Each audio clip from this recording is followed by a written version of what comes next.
Herkese merhaba.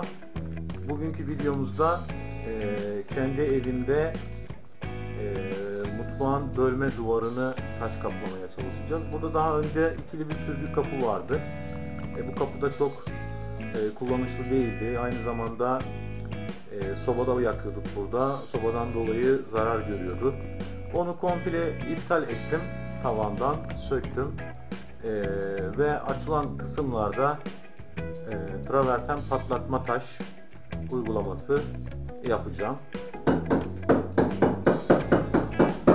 Duvarın üzerinde birkaç kat boya var diye alçı yüzey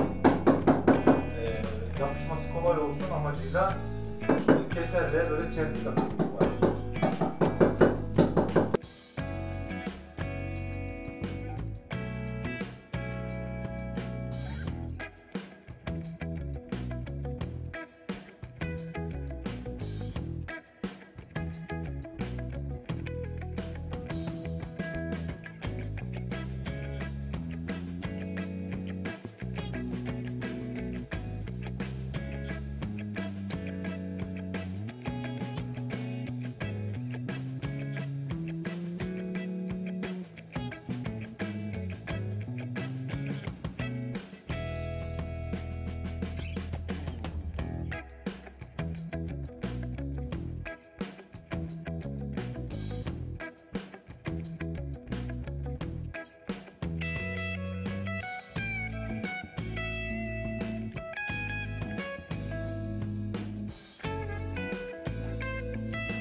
Evet, sizler de kanalımda yayınlamış olduğum videolardan faydalanarak bu silikon kalıplardan yapabilirsiniz. Bunların tamamıyla tarifini videolarda anlattım. Kendi evini dekore etmek isteyenler bu videolarımdan faydalanıp kendi taşların imalatlarını yapabilirler. Umarım beğenmişsinizdir. Bununla ilgili paylaşımlarıma da devam etmeye çalışacağım.